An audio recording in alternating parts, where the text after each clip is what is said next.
आज शनिवार 20 जुलाई 2024 चलमान कोठा आंदोलन संस्कार के केंद्र करे कोठा संस्कार आंदोलन के केंद्र करे देशे उद्भूत परिस्थितिर जे संबादपत्रेर पर्यालोचना भित्तिक आलोचना करार जन्य जेहेतु सारा देशे इंटरनेट सेवा बंद जार कारणे अनलाइन भित्तिक कोनो खबर मानुषजन जानछे ना। जारा आमार चैनलटी देखे थाकेन तादेर सेवार जन्य मूलत এই তথ্যভিত্তিক আলোচনা আশা করছি আপনারা উপকৃত হবেন।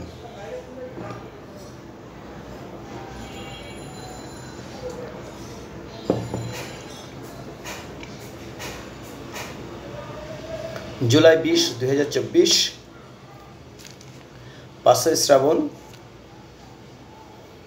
1431 13 मुहर्रम 1447 আমরা 20 जुलाई तारीखे अर्थात 19 जुलाई शुक्रवार कोथाय कि हलो एटार तथ्यटा आमरा देखब। प्रथम आलो पत्रिका এই যে এখানে সময়টা উল্লেখ করা আছে, তারিখ লেখা আছে। সারা দেশে কারফিউ জারি, সেনাবাহিনী মোতায়েন। শুক্রবার রাত 12টা থেকে আজ দুপুর 12টা পর্যন্ত কারফিউ চলবে। এরপর 2 ঘন্টা বিরতি দিয়ে বেলা 2টা থেকে আবার শুরু হবে কারফিউ।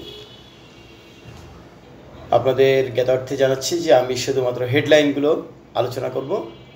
আলোচনাও বড় কথা না, বড় কথা হচ্ছে যে এখানে শুধুমাত্র তথ্যগুলো আপনাদেরকে সরবরাহ করব, যাতে পরবর্তীতে যখন ইন্টারনেট সেবা চালু হবে তখন আপনারা এই তথ্যগুলো পেতে পারেন। কারণ অনেকেই পত্রিকা দেখার সুযোগ পাচ্ছেন না অথবা পত্রিকা না থাকার জন্য তথ্যগুলো পাচ্ছেন না। কারফিউ জারি করে স্বরাষ্ট্র মন্ত্রণালয়ের প্রজ্ঞাপনে বলা হয়েছে শান্তি শৃঙ্খলা ও জনগণের জানমাল রক্ষার জন্য এই সিদ্ধান্ত। ভালো কথা। এরপর হচ্ছে সংঘর্ষে 3 দিনে নিহত 103। এই যে সংঘর্ষে 3 দিনে নিহত 103।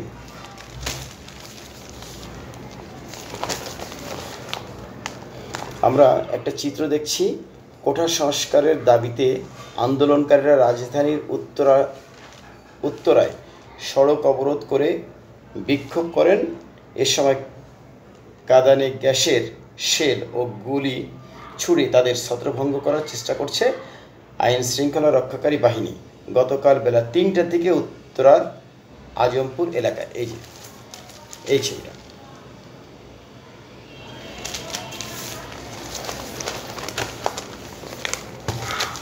ঢাকায় ব্যাপক সংঘর্ষ, পরিস্থিতি থমথমে, সর্বাত্মক অবরোধ। রাজধানীর বিভিন্ন স্থানে ব্যাপক সংঘর্ষ, হামলা, ভাঙচুর, গুলি, অগ্নিসংযোগ ও প্রাণহানির ঘটনা ঘটেছে।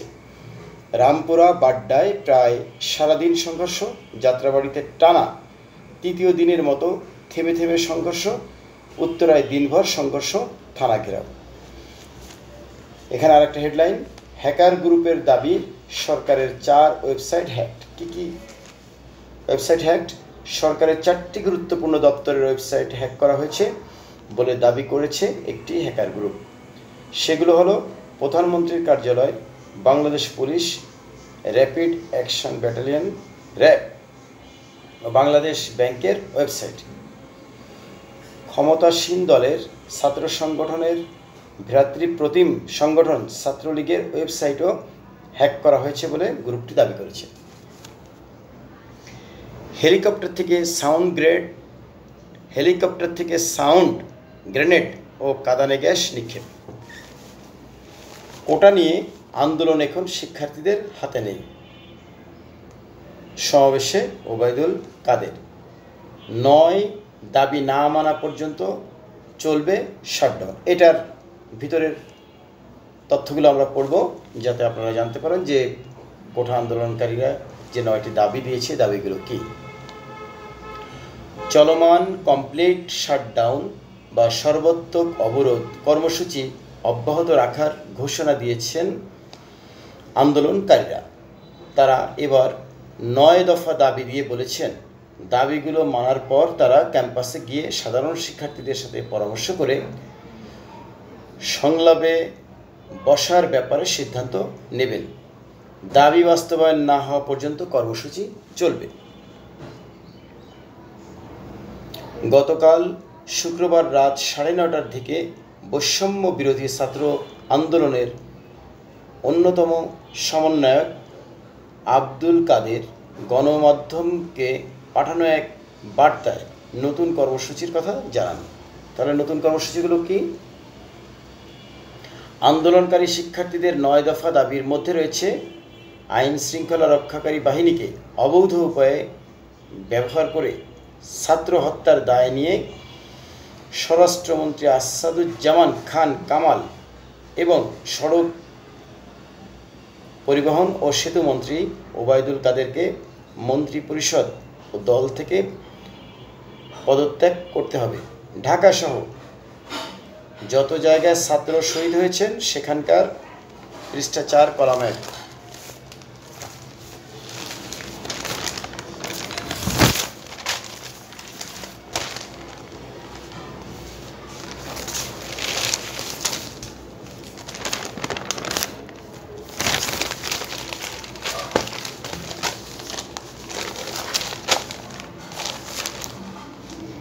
ডিআইজি, পুলিশ কমিশনার ও পুলিশ সুপারদের চাকরি থেকে বরখাস্ত করতে হবে। ঢাকা বিশ্ববিদ্যালয়, জাহাঙ্গীরনগর বিশ্ববিদ্যালয় ও রাজশাহী বিশ্ববিদ্যালয়ের উপাচার্য প্রক্টরকে পদত্যাগ করতে হবে। আন্দোলনকারীদের আরও দাবি, যেসব পুলিশ সদস্য শিক্ষার্থীদের লক্ষ্য করে গুলি করেছে এবং ছাত্রলীগ, যুবলীগ সহ যেসব সন্ত্রাসী শিক্ষকদের উপর নৃশংস হামলা করেছে এবং পরিচালনার নির্দেশ দিয়েছে, তাদের আটক এবং হত্যা মামলার দায়ের করে দ্রুত সময়ের মধ্যে গ্রেপ্তার দেখাতে হবে। দেশব্যাপী যেসব শিক্ষার্থী ও নাগরিক শহীদ ও আহত হয়েছেন তাদের পরিবারকে ক্ষতিপূরণ দিতে হবে। কোটা সংস্কার আন্দোলনের এই অন্যতম সমন্বয়ক বলেছেন, ঢাকা বিশ্ববিদ্যালয়, জাহাঙ্গীরনগর বিশ্ববিদ্যালয়, চট্টগ্রাম বিশ্ববিদ্যালয় ও রাজশাহী বিশ্ববিদ্যালয় সহ সব শিক্ষা প্রতিষ্ঠানে ছাত্রলীগ সহ দলীয় লেজুর ভিত্তিক ছাত্র রাজনীতি নিষিদ্ধ করে ছাত্র সংসদকে কার্যকর করতে হবে। অবিলম্বে সব শিক্ষা প্রতিষ্ঠান ও হল খুলে দিতে হবে। আর যেসব ছাত্র কোটা সংস্কার আন্দোলনে অংশগ্রহণ করেছেন তাদের কোনো ধরনের একাডেমিক ও প্রশাসনিক হয়রানি না করার জন্য নিশ্চয়তা দিতে হবে। প্রধানমন্ত্রীকে ছাত্র হত্যার দায় নিয়ে প্রকাশ্যে ক্ষমা চাইতে হবে। এদিকে কারফিউ জারির পর বৈষম্য বিরোধী ছাত্র আন্দোলনের পক্ষ থেকে বলা হয়েছে, সরকার ছাত্র ও নাগরিকদের প্রতিরোধের মুখে কারফিউ জারি করেছে স্বতঃস্ফূর্ত আন্দোলন দমনের জন্য। আমাদের আহ্বান থাকবে, জনগণ স্বতঃস্ফূর্তভাবে কমপ্লিট শাটডাউন কর্মসূচি পালন করবে। সেনাবাহিনীর প্রতি আহ্বান থাকবে, এ সরকারকে সমর্থন না জানিয়ে ছাত্র নাগরিকদের মানবাধিকারের পক্ষে যাতে অবস্থান করে।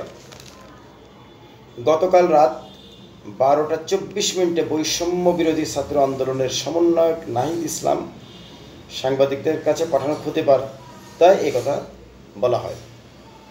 কোটা সংস্কার দাবিতে আন্দোলনে থাকা শিক্ষার্থীদের প্ল্যাটফর্ম বৈষম্য বিরোধী ছাত্র আন্দোলন 1 জুলাই থেকে টানা আন্দোলন করে আসছে। এই আন্দোলন ঘিরে সারা দেশে বিক্ষোভের মধ্যে গতকাল 9 দফা দাবি জানানো হয়। তাহলে আমরা দেখতে পাচ্ছি যে আন্দোলনকারীদের 9 দফা আন্দোলনের অনেকগুলো যৌক্তিক, যেটা ক্ষমতাসীন দলের লোকজন অবশ্যই এটা বিবেচনা করবেন এবং তাদের দাবিগুলো মেনে দেশকে স্বাভাবিক করতে সহযোগিতা করবেন। সংঘর্ষে 3 দিনে নিহত 103।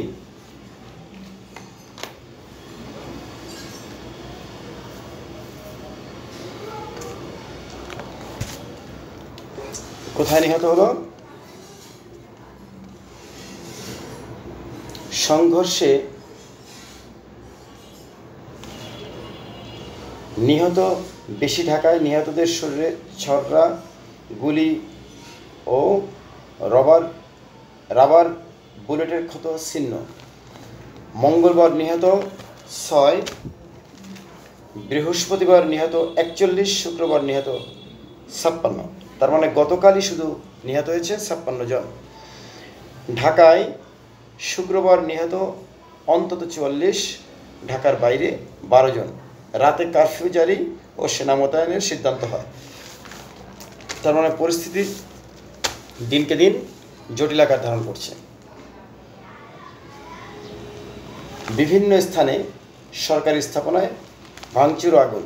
গতকাল 2টি স্টেশনে ভাঙচুরের পর মেট্রো রেল চলাচল বন্ধ করে দেওয়া হয়। ঢাকাসহ দেশের কয়েক জায়গায় পুলিশের স্থাপনায় আগুন দেওয়া হয়েছে।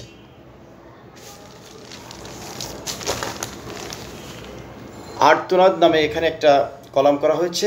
আমার নিরীহ ছেলেকে গুলি করে মেরে ফেলেছে ওরা। এই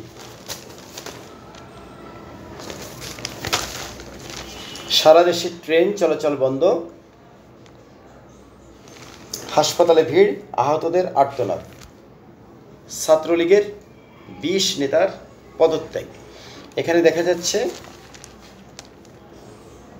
বৈষম্য বিরোধী ছাত্র আন্দোলন দমনে শিক্ষকদের উপর হামলা ও হত্যার প্রতিবাদে মুখে কালো কাপড় বেঁধে ঢাকা বিশ্ববিদ্যালয়ের সাদা দলের শিক্ষকদের মানববন্ধন। বিশ্ববিদ্যালয়ের অপ্রয়োজনীয় বাংলার সামনে। এই যে এই ছবিটা দেখেন।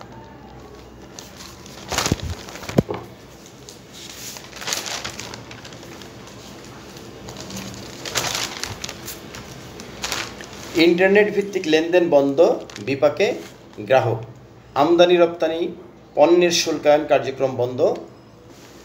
ঢাকায় আতঙ্কে বিপণী বিতান বন্ধ, মানে বড় বড় বিপণী বিতান যেগুলো আছে সেগুলো বন্ধ রাখা হয়েছে, কারণ যে কোনো সময় একটা আক্রমণ হতে পারে।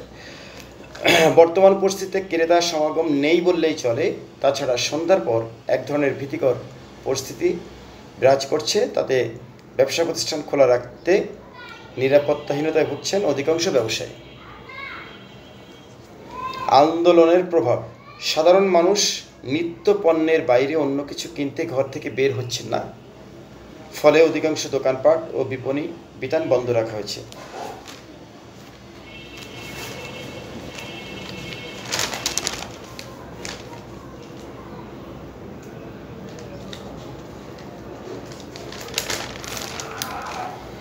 আমরা এখানে দুটি কলাম দেখতে পাচ্ছি। যে কলাম দুটো লিখছেন মূলত ঢাকা বিশ্ববিদ্যালয়ের সমাজবিজ্ঞান বিভাগের চেয়ারপারসন ও ঢাকা বিশ্ববিদ্যালয়ের শিক্ষক সমিতির সাধারণ সম্পাদক ডক্টর জিনাত হুদা এবং বাংলাদেশ প্রকৌশল বিশ্ববিদ্যালয়ের তড়িৎ ও ইলেকট্রনিক কৌশল বিভাগের অধ্যাপক ও বাংলাদেশ প্রকৌশল বিশ্ববিদ্যালয়ের শিক্ষক সমিতির সাবেক সভাপতি আব্দুল হাসিব চৌধুরী। এত প্রাণ কারো কাম্য হতে পারে না, এটা লিখছেন জিনাত হুদা। বিশেষ সাক্ষাৎকার। আর বিশেষ আরেকটি সাক্ষাৎকার হচ্ছে আব্দুল হাসিব চৌধুরী। এটা আর শুধু ছাত্রদের আন্দোলন থাকলো না। এখানে দৈনিক প্রথম আলোর সম্পাদকীয়তে লেখা হয়েছে, আমরা ব্যথিত, আমরা মর্মাহত, সরকার শুভবুদ্ধির পরিচয় দিক। আমি একটুখানি পড়ব। কয়েকদিন ধরে দেশে যে হত্যাকাণ্ড ও সহিংসতা ঘটছে তাতে আমরা ব্যথিত ও মর্মাহত। আরও বিস্ময়ের ব্যাপার হচ্ছে এই পরিস্থিতি থেকে উত্তরণে সরকারের তরফ থেকে কার্যকর কোনো উদ্যোগ লক্ষ্য করা যাচ্ছে না। শান্তি ও সমঝোতার একটি পরিবেশ তৈরির উদ্যোগ যেখানে জরুরি, সেখানে সরকার কঠোর অবস্থানই দৃশ্যমান, যা পরিস্থিতিকে আরও খারাপ করেছে। গতকাল প্রাণ গেছে অন্তত 56 জনের, রাত 11টা পর্যন্ত খবর।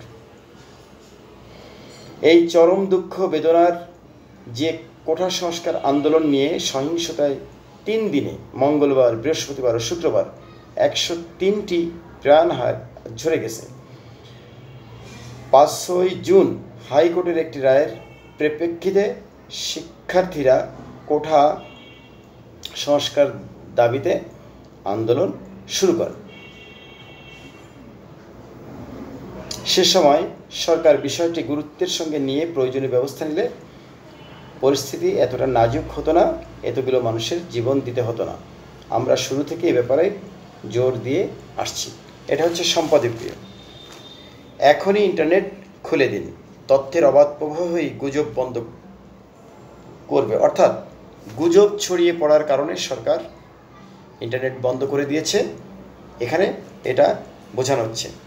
এ লাশ আমরা রাখবো কোথায়? প্রখ্যাত সাংবাদিক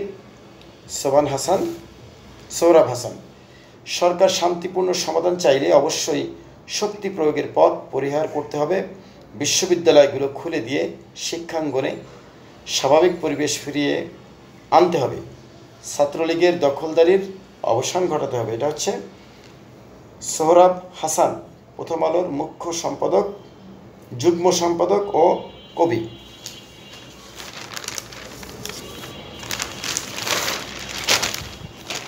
পুলিশ ছাত্রলীগের ধাওয়ায় পানিতে ডুবে রুদ্রের মৃত্যু।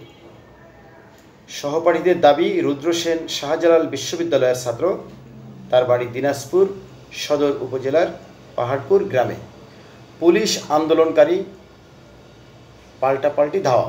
চট্টগ্রাম নগরের নিউ মার্কেট এলাকায় ট্রাফিক পুলিশ বক্স ও উত্তর জেলা আওয়ামী লীগের কার্যালয় ভাঙচুর করা হয়। চট্টগ্রামের 7 মামলায় আসামি 9,500, গ্রেপ্তার 180।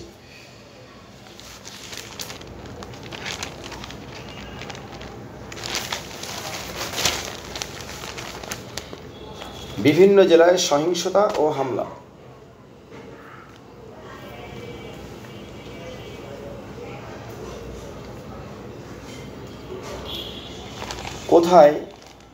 কোথাও সরকারি স্থাপনা, দলীয় কার্যালয় ও বিএনপির নেতাদের বাড়িতে হামলার ঘটনা ঘটছে। নারায়ণগঞ্জে বিভিন্ন স্থাপনায় আগুন, ভৈরব থানা ঘেরাও, ট্রেন ভাঙচুর ও আগুন। ময়মনসিংহে স্থাপনায় ভাঙচুর ও আগুন, মাদারীপুরে স্থাপনায় হামলা, রংপুরে গুলিবিদ্ধ 1 মৃত্যু, নোয়াখালী, খুলনা, ফরিদপুরে বিক্ষোভ, কুষ্টিয়ায় সংঘর্ষ, গুলিবিদ্ধ, আশুগঞ্জে সংঘর্ষ পাল্টি ধাওয়া, সাভারে পুলিশের সঙ্গে সংঘর্ষ, কুমিল্লায় বিএনপি নেতাদের বাড়িতে হামলা। চট্টগ্রামে আহত 30 জন চিকিৎসাধীন। সিলেটে বিএনপির মিছিলে পুলিশের গুলি, আহত 40। শিক্ষার্থীদের উপর সহিংসতা বন্ধ করতে হবে। ফেনীতে বিএনপির 21 নেতার নামে বিস্ফোরক মামলা। এখানে বেশ কিছু ছবি দেওয়া আছে, এই যে ছবিগুলো দেখেন।